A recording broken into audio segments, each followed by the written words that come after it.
আসসালামু আলাইকুম। অন্য মঞ্চের আলাপচারিতায় আপনাদের সকলকে আমন্ত্রণ জানাচ্ছি। প্রথম থেকেই বলে আসছি যে ডক্টর মোহাম্মদ ইউনূসের পক্ষে একটি শান্তিপূর্ণ নির্বাচন দিয়ে ক্ষমতা ছাড়া সম্ভব হবে না। তাকে আসলে ক্ষমতা থেকে নামাতে হবে এবং সেটা করবে তারই জুলাই সন্ত্রাসের সঙ্গী সাথীরা। আমার এই দাবিকে ভুল প্রমাণের জন্য হলেও ডক্টর ইউনূস সরকারের বিএনপিপন্থী প্রধান নির্বাচন কমিশনার নির্বাচনের তফসিল ঘোষণা করেছেন সন্ধ্যায়। গতকাল সন্ধ্যায় যখন প্রধান নির্বাচন কমিশনার নির্বাচনের তফসিল ঘোষণা করছিলেন তখনই রয়টার্স প্রকাশ করে বাংলাদেশের রাষ্ট্রপতি শাহাবুদ্দিন আহমদের একটি সাক্ষাৎকার, যেখানে রাষ্ট্রপতি শাহাবুদ্দিন আহমদ খোলাখুলি বলেছেন যে তিনি আর এই দায়িত্ব পালন করতে চান না, এত অপমান আর তিনি নিতে পারছেন না। তিনি সরাসরি এ কথাটি না বললেও তার বক্তব্য আসলে এমনই। নির্বাচনের তফসিলের ঘোষণা রাষ্ট্রপতির এই সাক্ষাৎকার প্রকাশিত হওয়ার পর ম্লান হয়ে গেছে, কারণ সাধারণ মানুষের আগ্রহ রাষ্ট্রপতির সাক্ষাৎকারে গিয়ে পড়েছে সবচেয়ে বেশি, এমনকি আন্তর্জাতিক মহলেও এর প্রভাব পড়েছে। এমনিতেই আওয়ামী লীগবিহীন নির্বাচনে কারো আগ্রহ নেই, সবাই জানে যে নির্বাচন হলে কে ক্ষমতায় আসবে আর কে বিরোধী দল হবে। এরকম আগে থেকেই জানাশোনার নির্বাচনে মানুষের আগ্রহ থাকার কোনো কারণ নেই, যেমন ছিল না আওয়ামী লীগের আমলে হওয়া নির্বাচনগুলিতেও। কিন্তু এবার তফসিল ঘোষণার সঙ্গে সঙ্গে রাষ্ট্রপতির এই বোমা বিস্ফোরণ নিঃসন্দেহে সবকিছুর মোড় ঘুরিয়ে দিয়েছে। কে জানে রাষ্ট্রপতিকে এবার হয়তো জোর করেই সরিয়ে দেওয়া হবে কিনা। চলুন বিষয়টি বা এই দুটি বিষয় নিয়ে আরেকটু বিস্তারিত বোঝার চেষ্টা করি আমরা।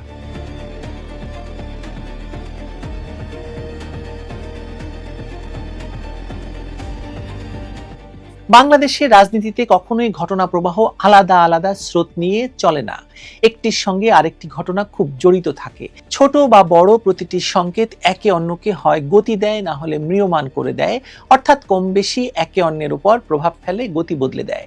তফসিল ঘোষণার দিনই রাষ্ট্রপতির বিস্ফোরক সাক্ষাৎকার প্রকাশ হওয়া সেই ধরনের একটি মুহূর্ত, যাকে কাকতালও বলা যাবে না, আবার বলা যাবে না যে একটির সঙ্গে আরেকটির কোনো সম্পর্ক নেই। আপনারা কি বুঝতে পারছেন যে একটি অবৈধ সরকারের অবৈধ প্রধানের ইচ্ছা অনুযায়ী অবৈধ নির্বাচন কমিশন একটি নীল নকশার নির্বাচনের তফসিল ঘোষণা করার পর যখন রাষ্ট্রপতি বলেন যে তিনি আর এই পদে থাকতে চান না, তাহলে গোটা রাষ্ট্র পরিচালনাটাই যে অবৈধ সেটা প্রমাণিত হয় কিনা? এখানে যা ঘটছে সেটাকে বুঝতে হলে দুটি সমান্তরাল বাস্তবতাকে পাশাপাশি ধরে দেখতে হবে আমাদের। একদিকে নির্বাচন আয়োজনের ঘোষণা, অন্যদিকে রাষ্ট্রপ্রধানের অস্বস্তি এবং স্পষ্ট অসন্তোষ। এই দুই বাস্তবতা একই দিনে সংঘর্ষে এসে যে বিরাট ঘটনা তৈরি করেছে তার রাজনৈতিক অর্থ পাঠ করার জন্য আমাদের প্রথমেই বুঝতে হবে যে রাষ্ট্রপতি অনেকদিন আগেই বলে দিয়েছেন যে প্রধানমন্ত্রী শেখ হাসিনার পদত্যাগপত্র তার হাতে নেই, ফলে এই সরকার অবৈধ এবং এই সরকারের অধীনে হওয়া নির্বাচনকেও কোনোভাবে বৈধতা দেওয়ার কারবারে রাষ্ট্রপতি আসলে থাকতে চান না। সেজন্য তিনি আগেভাগে জানিয়ে দিলেন এবং সেদিনই জানালেন যেদিন তফসিল ঘোষণা হচ্ছে। দেখুন, এই তফসিলকে অকার্যকর এবং এই তফসিলকে ভয়াবহ করে ফেলেছে ডক্টর ইউনূস নিজেই। তার দুই ছাত্র উপদেষ্টা তফসিল ঘোষণার আগেই তারা ঘোষণা দিয়ে বসে আছে তারা নির্বাচনে অংশ নেবে এবং ক্ষমতায় থাকা অবস্থায় তারা নির্বাচনে অংশ নেওয়ার জন্য নানা কাজ কারবার করেছে। সুতরাং তফসিল ঘোষণাটা আসলে এক ধরনের নাটক ছাড়া আর কিছু তো নয়। তফসিল ঘোষণার মাধ্যমে ইউনূস সরকারের লক্ষ্যটা কিন্তু স্পষ্ট, যে আন্তর্জাতিক চাপের সামনে একটি সাংবিধানিক রূপরেখা দাঁড় করানো, যেখানে দেখানো যে দেশ নির্বাচনের পথে এগোচ্ছে এবং প্রশাসন এখন নিয়মতান্ত্রিক কাঠামো মেনে কার্যক্রম চালাচ্ছে। কিন্তু এই ঘোষণার মধ্যেই যে বিতর্কটি অদৃশ্যভাবে লেগে আছে তা হলো প্রধান রাজনৈতিক শক্তি আওয়ামী লীগকে নিষিদ্ধ রাখার সিদ্ধান্ত, যা নির্বাচনের প্রতিযোগিতা এবং বৈধতা দুটোকেই প্রশ্নের মুখে ঠেলে দিচ্ছে। আন্তর্জাতিক মিডিয়ায় এই তফসিল ঘোষণার পরে যেসব প্রতিবেদন প্রকাশিত হয়েছে তার প্রায় প্রতিটি প্রতিবেদনে এই বিষয়টি সবচেয়ে বেশি গুরুত্ব পেয়েছে। আওয়ামী লীগকে নির্বাচনের বাইরে রাখা, দেশের সবচেয়ে বড় রাজনৈতিক দলকে নির্বাচনের বাইরে রাখা, শেখ হাসিনার দলকে নির্বাচনের বাইরে রাখা, মুক্তিযুদ্ধের প্রথম প্রধান শক্তিকে নির্বাচনের বাইরে রাখা, দেশের প্রধান গণতান্ত্রিক রাজনৈতিক দলকে নির্বাচনের বাইরে রাখা, এসবই ছিল শিরোনাম। গণ অভ্যুত্থান পরবর্তী প্রেক্ষাপটে ১.৫ বছর ধরে ক্ষমতায় থাকা সরকার এমন এক নির্বাচনী আয়োজনের দিকে এগোচ্ছে যেখানে বৃহত্তম রাজনৈতিক দল অনুপস্থিত এবং এই অনুপস্থিতি ভোটার আচরণ থেকে রাজনৈতিক গ্রহণযোগ্যতা, আন্তর্জাতিক গ্রহণযোগ্যতা সবকিছুকেই প্রভাবিত করছে। এটাই ছিল দিনের প্রধান রাজনৈতিক গল্প এবং এই গল্প দেশের পত্রপত্রিকায় শুধু নয়, দেশের পত্রপত্রিকায় এই আলোচনা হয়নি, কিন্তু বিদেশের পত্রপত্রিকায় প্রকাশিত সংবাদের ভিত্তিতে আমি আপনাদেরকে এই কথা বলতে পারছি। আপনি রয়টার্স থেকে শুরু করে নিউ ইন্ডিয়ান এক্সপ্রেস কিংবা দ্য হিন্দু, সবগুলোর বক্তব্য একেবারে হুবহু এক। আন্তর্জাতিক গণমাধ্যম যখন নির্বাচনের তফসিল নিয়ে এভাবে বলা শেষ করেছে, সঙ্গে সঙ্গে রয়টার্স প্রকাশ করেছে রাষ্ট্রপতি শাহাবুদ্দিন আহমদের সাক্ষাৎকার, যে সাক্ষাৎকারে তিনি শুধু ব্যক্তিগত অসন্তোষ জানাচ্ছেন না, তার বক্তব্যে প্রকাশ পাচ্ছে যে রাষ্ট্রের ভেতর কর্তৃত্বের বিন্যাস বা লাইন অফ অর্ডার ভেঙে পড়েছে। অবৈধ ইউনূস সরকার কোনো কিছুর তোয়াক্কা না করেই দেশ শাসন করছে। দেশের নির্বাহী প্রধান 16 মাসে 14 বার বিদেশ সফর করলেও রাষ্ট্রপ্রধানের সঙ্গে একবারও সাক্ষাৎ করেননি। এটি কেবল একটি প্রোটোকল ভাঙা নয়, বরং রাষ্ট্রের একটি স্তম্ভকে ইচ্ছাকৃতভাবে নিস্তেজ করে দেওয়ার অভিযোগের মতোই এবং সংবিধানের লঙ্ঘন। তার সাথে যদি যুক্ত করা হয় যে বঙ্গভবনের কার্যক্রম সংকুচিত হওয়ার খবর এবং রাষ্ট্রপতি যে দাবি করেছেন তার প্রেস সেকশনকে বন্ধ করে দেওয়ার অভিযোগ, এগুলো মেলান না। এগুলো বিচ্ছিন্ন প্রশাসনিক ঘটনা নয়, এগুলো রাষ্ট্রের সাংবিধানিক ভারসাম্য নষ্ট হওয়ার একদম স্পষ্ট লক্ষণ। রাষ্ট্র কাঠামোটা ভেঙে পড়েছে। ডক্টর ইউনূস রাষ্ট্র কাঠামোকে ভেঙে তার উপর দাঁড়িয়ে উলঙ্গ নৃত্য করছেন। আমরা প্রশ্ন করতে পারি যে তফসিল ঘোষণার মুহূর্তে তফসিলের চেয়েও এই সাক্ষাৎকারটি কেন এত গুরুত্বপূর্ণ হয়ে উঠল? কারণ রাষ্ট্রপতির বক্তব্য নির্বাচনী প্রক্রিয়াকে কেন্দ্র করে যে বিশ্বাসযোগ্যতা গড়ে তোলার চেষ্টা হচ্ছিল সেটাকে সরাসরি চ্যালেঞ্জ করছে। নির্বাচন যতই ঘোষণা করা হোক, যদি রাষ্ট্রের সর্বোচ্চ সাংবিধানিক পদেই অস্থিরতা দেখা দেয়, যদি রাষ্ট্রপ্রধান নিজেই বলেন তিনি কার্যত গুরুত্বহীন হয়ে পড়েছেন, অপমানিত হচ্ছেন, তবে নির্বাচনী কাঠামোর উপর আস্থার ভিত্তি দুর্বল হয়ে যায়। মানুষ তখন প্রশ্ন তো করবেই, একটি রাষ্ট্র যেখানে ক্ষমতার ভেতরকার যোগাযোগ ব্যবস্থা ভেঙে পড়েছে, সেখানে নিরপেক্ষ নির্বাচন কিভাবে সম্ভব হবে বলেন? আরেকটু স্পষ্ট করে বলি, ইউনূস সরকার শুরু থেকে একটি জটিল ভারসাম্যের উপর দাঁড়িয়ে আছে। জুলাই সন্ত্রাস পরবর্তী পরিস্থিতিতে তারা জনপ্রিয়তার তরঙ্গে ভেসে গেলেও দেশ পরিচালনার ক্ষেত্রে একেবারে 0 নাম্বার পেয়ে ফেল করেছে। ওদিকে এর সঙ্গে যুক্ত হয়েছে নানা পক্ষের চাপ, প্রত্যাশা, ভিন্নমুখী শক্তির প্রক্রিয়াও সেই সঙ্গে তাদেরকে সামলাতে হচ্ছে, মানে ইউনূস সরকারকে, দেশি বিদেশি বহু ধরনের চাপ। এই অবস্থায় রাষ্ট্রপতির মতো একটি আনুষ্ঠানিক কিন্তু প্রতীকীভাবে শক্তিশালী পদকে উপেক্ষা করা কিংবা তাকে প্রান্তিক করে রাখা নিশ্চিতভাবে দুটি উদ্দেশ্য পূরণ করে। এক, ক্ষমতাকে সম্পূর্ণভাবে কুক্ষিগত করে ফেলা হয়েছে এবং ইউনূস সেটা করেছেন। দ্বিতীয়ত, রাজনৈতিক প্রতিপক্ষদের কাছে একটি বার্তা দেওয়া হচ্ছে যে সরকারই একমাত্র ক্ষমতার উৎস। কিন্তু এর বিপরীত দিকও আছে। যারা রাষ্ট্রের দীর্ঘমেয়াদী স্থিতিশীলতা নিয়ে ভাবেন তাদের কাছে এটি উদ্বেগের, কারণ রাষ্ট্রপতির প্রকাশ্য অসন্তোষ তাই রাষ্ট্র ব্যবস্থাপনার যে চরম দুর্বলতা এবং অকার্যকারিতা তাকেই উন্মুক্ত করে, সেটা তো বোঝা গেছে।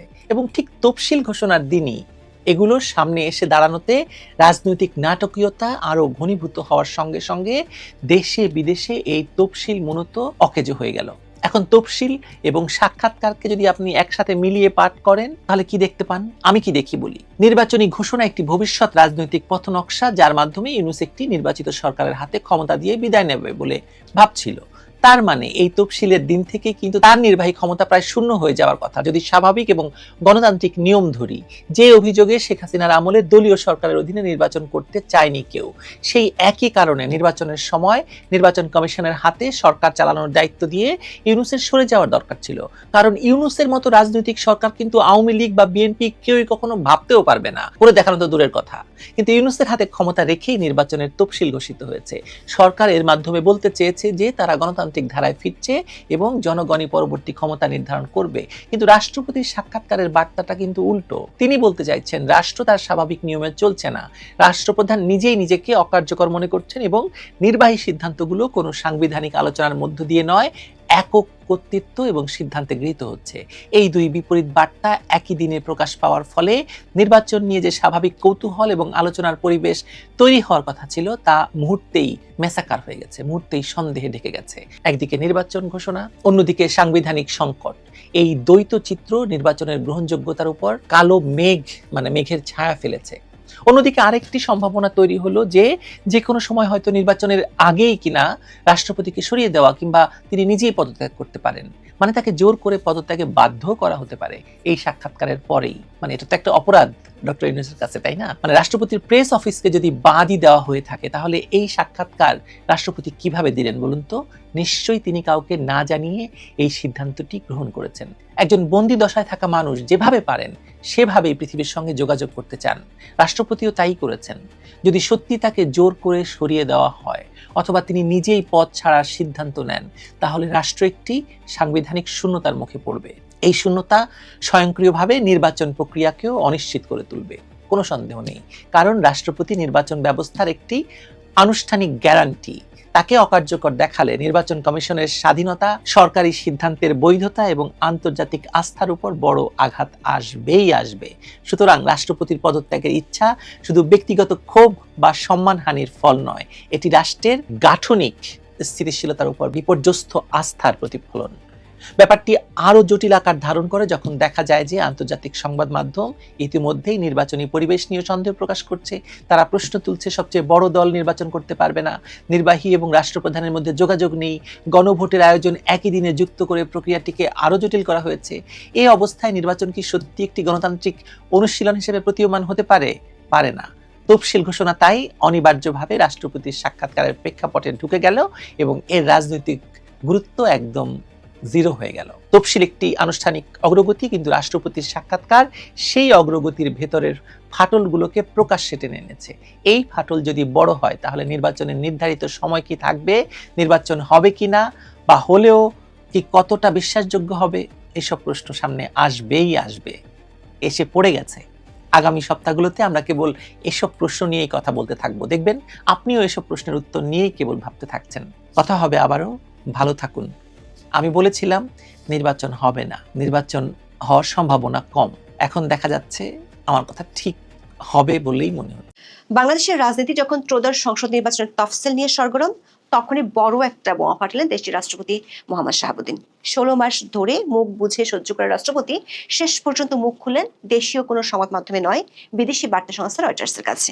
রয়টার্সের কাছে রাষ্ট্রপতি মোহাম্মদ শাহাবুদ্দিন বলেছেন, বাংলাদেশের অন্তর্বর্তীকালীন সরকার তাকে শুধু অপমানে উপহার দিয়েছেন, তার কণ্ঠ রোধ করা হয়েছে।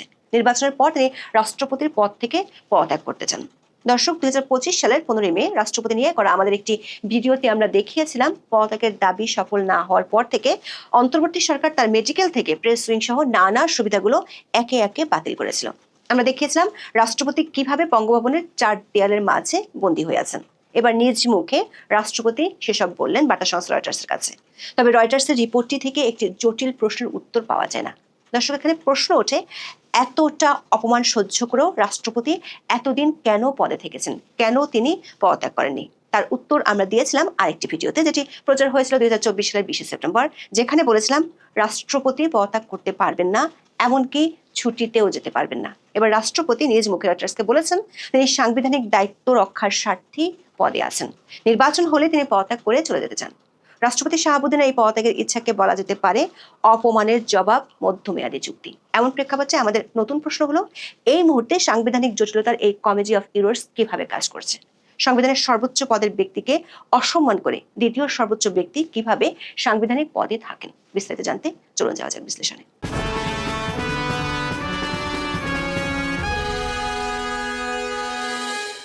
11 ডিসেম্বর সন্ধ্যা 6টায় জাতির উদ্দেশ্যে ভাষণে ত্রয়োদশ জাতীয় সংসদ নির্বাচনের তফসিল ঘোষণা করেন প্রধান নির্বাচন কমিশনার AMM নাসির উদ্দিন। তিনি জানিয়েছেন, ত্রয়োদশ জাতীয় সংসদ নির্বাচনে ভোট গ্রহণ করা হবে আগামী 12 ফেব্রুয়ারি।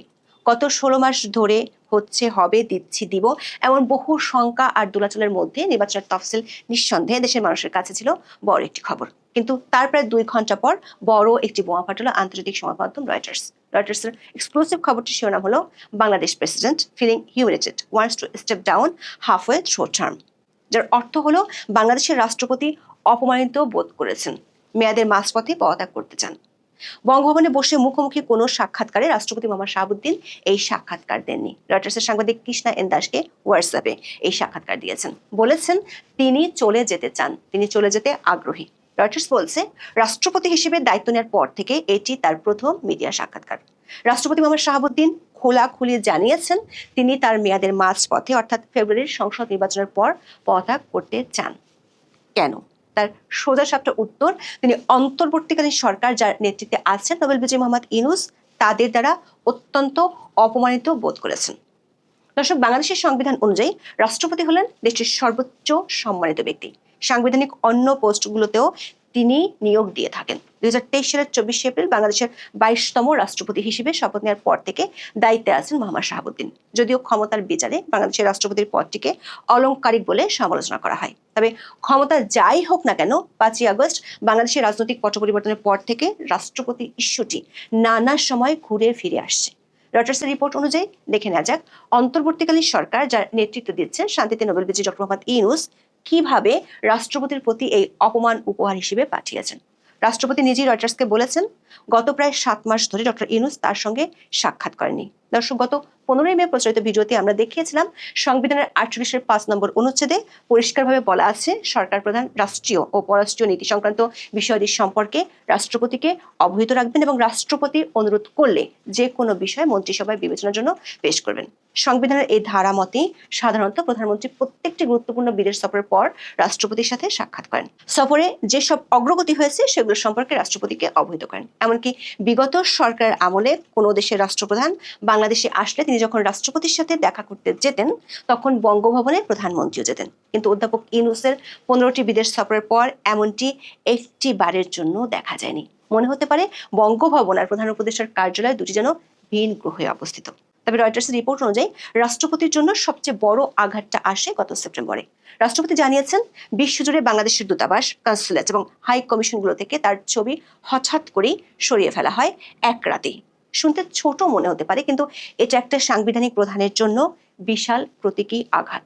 রাষ্ট্রপতি বলেছেন তিনি অনুভব করেছেন এর মাধ্যমে জনগণের কাছে একটি ভুল বার্তা যাচ্ছে, যেন সম্ভবত রাষ্ট্রপতিকে অপসারণ করা হচ্ছে। দর্শক, গত 15 আগস্ট পররাষ্ট্র মন্ত্রণালয়ে বিদেশে অবস্থিত বাংলাদেশের সব কূটনৈতিক মিশন, কনসুলেট, কূটনীতিকদের অফিস এবং বাসভবন থেকে রাষ্ট্রপতি মোহাম্মদ শাহাবুদ্দিনের ছবি সরানোর নির্দেশনা দিয়েছিলেন। সবচেয়ে রহস্যজনক বিষয় হলো এই নির্দেশটি ছিল মৌখিক এবং অনানুষ্ঠানিক। লিখিত সার্কুলার বা আদেশ জারি করা হয়নি। রাষ্ট্রপতি রয়টার্সকে বলেছেন তিনি বিষয়টি নিয়ে ডক্টর ইউনূসকে চিঠিও লিখেছিলেন, কিন্তু কোনো পদক্ষেপ নেওয়া হয়নি। তিনি আক্ষেপ করে বলেছেন মাই ভয়েস হ্যাজ বিন স্টিফলেড, মানে তার কণ্ঠস্বর রুদ্ধ করে দেওয়া হয়েছে। দর্শক, মন খুলে সমালোচনা করার কথা বলা সরকারের সময় দেশের সর্বোচ্চ পদাধিকারী ব্যক্তিটি বলেছেন তার কণ্ঠ রুদ্ধ করে দেওয়া হয়েছে। বিদেশি দূতাবাস ও মিশন থেকে ছবি সরানো নিয়ে রাষ্ট্রপতি এর আগে পররাষ্ট্র উপদেষ্টা মোহাম্মদ তৌহিদ হোসেনকে চিঠি দিয়েছিলেন। সেই চিঠিতে লিখেছিলেন আমার কোনো অনুযোগ নেই, তবে আছে বুক ভরা আর্তনাদ। দর্শক, গত বছরের 19 অক্টোবর জনতার চোখের সম্পাদক মতিউর রহমান চৌধুরীকে দেওয়া রাষ্ট্রপতির একটি সাক্ষাৎকার ছাপা হয়েছিল, যেখানে তিনি বলেছিলেন সাবেক প্রধানমন্ত্রী শেখ হাসিনা কোনো পদত্যাগপত্র তাকে দিয়ে যাননি। এরপর সরকারের আইন উপদেষ্টা রাষ্ট্রপতি মিথ্যাচার করেছেন বলে গুরুতর অভিযোগ করেন প্রকাশ্যে। তারপরে শুরু হয় রাষ্ট্রপতির পদত্যাগের দাবিতে আন্দোলন। 2 দিন বঙ্গভবনের সামনে হাউকাউ করে চুপসে যায় তারা। কেন চুপসে যায় সে প্রশ্ন রয়টার্স সরাসরি না করলেও রাষ্ট্রপতির কথায় কিছুটা ইঙ্গিত পাওয়া যায়। রাষ্ট্রপতি বলেছেন তিনি সাংবিধানিকভাবে সশস্ত্র বাহিনীর সর্বাধিনায়ক। সেনাপ্রধান জেনারেল ওয়াকারুজ্জামান তার সাথে নিয়মিত যোগাযোগ রাখছেন, আর জেনারেল ওয়াকার চান দেশ গণতান্ত্রিক ধারায় ফিরে যাক এবং রাজনৈতিক ক্ষমতা দখলের কোনো ইচ্ছাই সেনাপ্রধানের নেই। রাষ্ট্রপতি জানিয়েছেন সাম্প্রতিক মাসগুলোতে কোনো রাজনৈতিক দল তাকে পদত্যাগ করতে বলেনি। দর্শক, আমরা 15 মের ভিডিওতে জানিয়েছিলাম রাষ্ট্রপতির বিরুদ্ধে পদত্যাগের আন্দোলন ব্যর্থ হওয়ার পর সরকারের তরফ থেকে একে একে তার সব সুবিধা কেড়ে নেওয়া হয়, বাদ দেওয়া হয় তার প্রেস উইংকে। রয়টার্সকে দেওয়া সাক্ষাৎকারে এই তথ্য জানিয়েছেন রাষ্ট্রপতিও।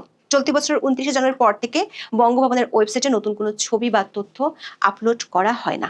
এমনকি রাষ্ট্রপতি ও তার স্ত্রীর জন্য নির্ধারিত চিকিৎসক সংখ্যাও কমিয়ে দেওয়া হয়েছে। বিদেশে চিকিৎসার জন্য যেতে চাইলে সেটিরও অনুমোদন দেওয়া হয়নি। প্রশ্ন হলো গত 16 মাসে এতটা অপমানিত বোধ করার পরও কেন মোহাম্মদ শাহাবুদ্দিন পদত্যাগ করেননি। রয়টার্সকে রাষ্ট্রপতি বলেছেন তিনি সাংবিধানিক সংকটে পড়তে চাননি। তিনি বলেছেন নির্বাচন না হওয়া পর্যন্ত তার দায়িত্ব পালন চালিয়ে যাওয়া উচিত। সাংবিধানিকভাবে রাষ্ট্রপতি হওয়ায় তিনি তার অবস্থান ধরে রেখেছেন। দর্শক, এই যে সাংবিধানিক সংকটের কথা বলেছেন কথা আমরা জানিয়েছিলাম গত বছরের 20 সেপ্টেম্বরের ভিডিওতে। বলেছিলাম কেন রাষ্ট্রপতি পদত্যাগ করতে পারবেন না, এমনকি ছুটিতেও যেতে পারবেন না। দর্শক, সংবিধান অনুযায়ী রাষ্ট্রপতি পদত্যাগ করলে রাষ্ট্রপতি হওয়ার কথা স্পিকার। আবার বাংলাদেশের সংবিধান অনুযায়ী রাষ্ট্রপতি স্পিকার উদ্দেশ্যে স্বাক্ষরযুক্ত পত্রটিকে স্বীয় পদ ত্যাগ করতে পারেন, কিন্তু স্পিকার তো বহু আগেই পদত্যাগপত্র জমা দিয়ে রেখেছেন। যদিও সেই পদত্যাগপত্র নিয়ে আছে বিতর্ক। আবার ডেপুটি স্পিকার আছেন জেলে, রাষ্ট্রপতি ছুটিতেও যেতে পারবেন না কেন সে প্রশ্নের উত্তর হলো রাষ্ট্রপতি নিজের ছুটি নিজেই মঞ্জুর করেন। সর্বোচ্চ 4 মাসের ছুটি মঞ্জুর করতে পারেন, কিন্তু সেক্ষেত্রে দায়িত্ব দিয়ে যেতে হয় স্পিকারকে জানিয়ে যেতে হয় তিনি ছুটিতে যাচ্ছেন। দর্শক, রয়টার্সের খবরে বলা হচ্ছে রাষ্ট্রপতি এখন চলে যাওয়ার জন্য প্রহর গুনছেন। 12 ফেব্রুয়ারি নির্বাচন হয়ে গেলে তিনি নিতে চান মুক্তির স্বাদ। যদিও বিগত তত্ত্বাবধায়ক সরকারগুলোর আমলে যারা রাষ্ট্রপতি ছিলেন তারা পরবর্তী রাজনৈতিক সরকারের সময় মেয়াদ শেষ করতে পেরেছিলেন। যেমন সবশেষ অধ্যাপক ইয়াজউদ্দিন আহমেদ বিগত আওয়ামী লীগ সরকারের সময় মেয়াদ পূর্ণ করে বিদায় নিয়েছিলেন।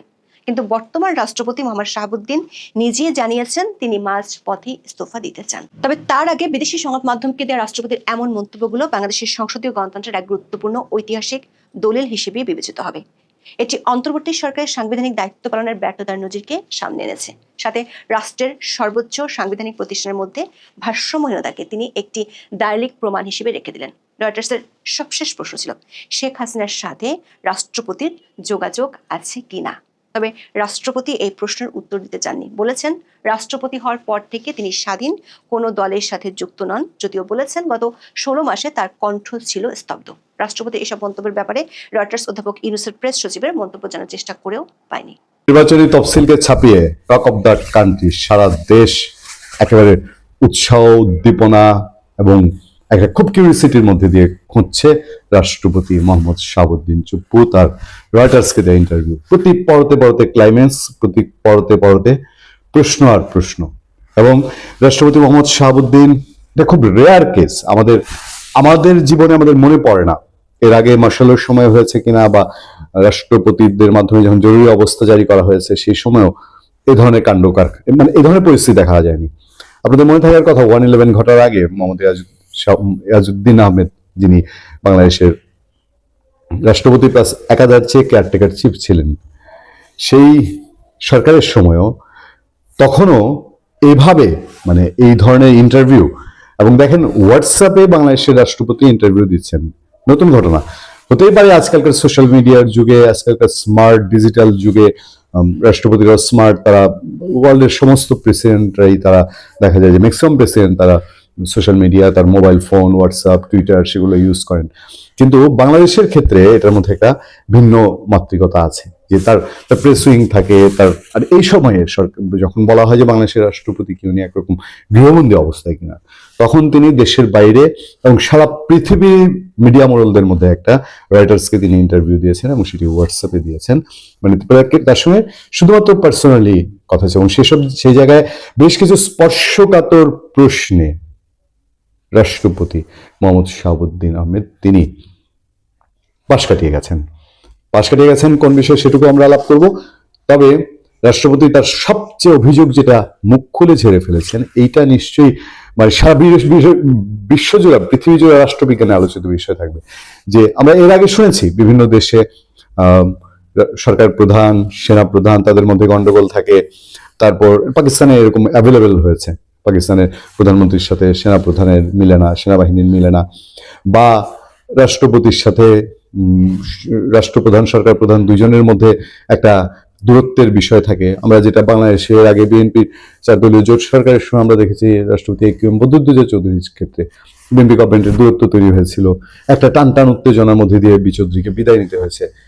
বর্তমান শাহাবুদ্দিন আহমেদ রাষ্ট্রপতি, তাকে সরিয়ে দেওয়ার জন্য এই সরকারেরই, ডক্টর ইউনূস সরকারের স্নেহধন্যরা বা তার আশীর্বাদ পুষ্টরা, অথবা এই সরকারে যাদেরকে পছন্দ করে, সেই এনসিপি বলেন, বৈষম্য বিরোধী ছাত্র আন্দোলন বলেন, এবং তাদের লেজ ফেজে আরো যেসব রাজনৈতিক দল আছে, তারা সবাই এই রাষ্ট্রপতিকে চায় না। মুখ ফুটে বাংলাদেশে রাষ্ট্রপতি পদে থাকা মানুষটিকে চুপ্পুই করেছে, চুপ্পুসেই করেছে, পদটা ভুলে গেছেন। সেরকম ভাবে প্রধান উপদেষ্টা ডক্টর মোহাম্মদ ইউনূস, তিনিও সেই পদের মর্যাদা দেননি বলেই তিনি হয়তো 7 মাস তার সঙ্গে দেখা করেন না। রাষ্ট্রীয় কোনো অনুষ্ঠানে তাদের দুজনকে পাশাপাশি দেখা যায় না, যেটা রেওয়াজ আমাদের দেশে।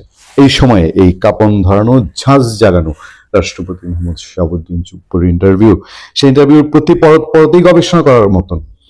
অন্তর্বর্তী সরকারের প্রধান নোবেলজয়ী মোহাম্মদ ইউনূসের কাছে অপমানিত বোধ করায় চলতি মেয়াদের মাঝামাঝি সময় পদত্যাগের পরিকল্পনা করছেন রাষ্ট্রপতি মোহাম্মদ শাহাবুদ্দিন।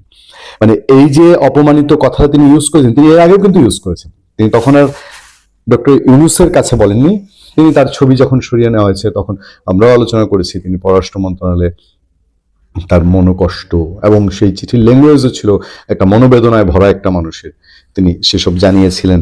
কিন্তু এইবার তিনি যে অপমানিত বোধ করেছেন, এখন এই অপমানিত কি ব্যক্তি শাহাবুদ্দিন চুপ্পুর নাকি আমাদের রাষ্ট্রপতির?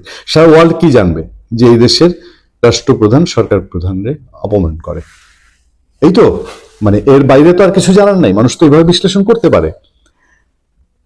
চেয়েছিলেন তারপর বলা হচ্ছে যে পদ থেকে পরিকল্পনা করেছেন রাষ্ট্রপতি মোহাম্মদ শাহাবুদ্দিন। ফেব্রুয়ারিতে সংসদ নির্বাচন হওয়ার পরই তিনি সরে যেতে চান বলে বৃহস্পতিবার ব্রিটিশ বার্তা সংস্থা রয়টার্সে প্রকাশিত সাক্ষাৎকারে উল্লেখ করেছেন। এই জায়গাটা একটু ভিন্ন মত আছে, কারণ বাংলাদেশে রাষ্ট্রপতি শাহাবুদ্দিন আহমেদ তিনি ধরেন এর পরে এখন যে ইলেকশনটা হওয়ার কথা, ফেব্রুয়ারিতে যে ইলেকশন হওয়ার কথা, সেই ইলেকশনে বিএনপি, জামাতে ইসলামী তাদের কথাই তো শোনা যায়, তারা কেউ ক্ষমতায় আসলেন। তো ক্ষমতায় আসলে এই পদে মোহাম্মদ শাহাবুদ্দিন তার থাকাটা মোটেও তো কমফোর্টেবল থাকার কথা না। ডক্টর ইউনূসের সময় যা হয়েছে তারপর কি হয়, ওই যে বলে না, যায় দিন ভালো আসে দিন খারাপ, এর চেয়ে খারাপ কিছু হয় কিনা, সেদিক থেকে রাষ্ট্রপতি শাহাবুদ্দিন আহমেদ তিনি হয়তো আগে থেকেই চিন্তা করেছেন যে মানে সরে যাওয়া ভালো, যা হয়েছে হয়েছে, যথেষ্ট হয়েছে। ৭৫ বছর বয়সী শাহাবুদ্দিন গত বছর আওয়ামী লীগের মনোনীত প্রার্থী হিসেবে বিনা প্রতিদ্বন্দ্বিতায় ৫ বছরের জন্য রাষ্ট্রপতি নির্বাচিত হয়েছিলেন। তবে আগস্টে ছাত্র আন্দোলনের মুখে দীর্ঘদিনের প্রধানমন্ত্রী শেখ হাসিনা দেশ ছেড়ে নয়াদিল্লি চলে গেলে এবং সংসদ বিলুপ্ত হলে তিনি একমাত্র সাংবিধানিক কর্তৃপক্ষ হিসেবে থেকে যান। তার কাছেই এই ডক্টর ইউনূস সরকার, তার উপদেষ্টারা সবাই শপথ নিয়েছেন। আমি জানি না, হঠাৎ করে আমার মনে হচ্ছে যে এই যে 2 উপদেষ্টার পদ খালি হলো, নতুন কাউকে নিয়োগ দেওয়া হয় না, এটা কি এমন কিছু যে রাষ্ট্রপতি শাহাবুদ্দিনের কাছে আবার শপথ করতে যাওয়া লাগে কিনা, সেখানে আবার ডক্টর ইউনূস সাহেবের উপস্থিত থাকা লাগে কিনা, এই চিন্তা করে কি নতুন কাউকে দেওয়া হলো না নাকি? যাক, জানি না, এটা নিয়ে আসলে আর কিছু বলতে চাই না। যদিও সাধারণত রাষ্ট্রপতির ভূমিকা মূলত আনুষ্ঠানিক এবং নির্বাহী ক্ষমতা থাকে প্রধানমন্ত্রী মন্ত্রিসভার হাতে, তিনি সশস্ত্র বাহিনীর সর্বাধিনায়ক, এটা বাংলাদেশের সবাই জানে। এই জায়গাটা এখন আরো অনেক গুরুত্বপূর্ণ কিনা এই ইন্টারভিউর পরে এই আলোচনা হতেই পারে। এই জন্য আমরা বলছি যে, বা অনেকে এটা বলছেন যে এটার ভেতরে আর কোনো, কেউ কেউ ভয়ঙ্কর বলতে পারেন, কেউ ভালো বলতে পারেন, মানে কি হয় না হয় বলা যায় না, সেরকম কোনো আওয়াজ আছে কিনা। ঢাকায় তার সরকারি বাসভবন থেকে দেয়া এক হোয়াটসঅ্যাপ সাক্ষাৎকারে মোহাম্মদ শাহাবুদ্দিন বলেন, আমি চলে যেতে আগ্রহী, আমি সরে যেতে আগ্রহী। তিনি বলেছেন দায়িত্ব নেওয়ার পরে এটাই তার প্রথম কোনো গণমাধ্যমের সাক্ষাৎকার, তার মিডিয়া উইংটা সরিয়ে ফেলা হয়েছে, এই কথাও তিনি বলেছেন। তিনি আরো বলেন, যতক্ষণ না নির্বাচন অনুষ্ঠিত হচ্ছে আমার থাকা উচিত, আমি সাংবিধানিকভাবে রাষ্ট্রপতি পদ ধরে রাখছি বলে এই পদে আছি। উনি চলে গেলে এটা একটা ভজগট অবস্থা তৈরি হবে, কারণ এই সরকারের নিয়োগ ফিয়োগ নিয়ে তো কোনো গ্যারান্টি নেই। মানে বিদেশ থেকে, আমেরিকা থেকে আবার একজনকে ওরে আইসা বাংলাদেশের রাষ্ট্রপতি বানায় দিলে না বিপদটা আরো বেশি হয়।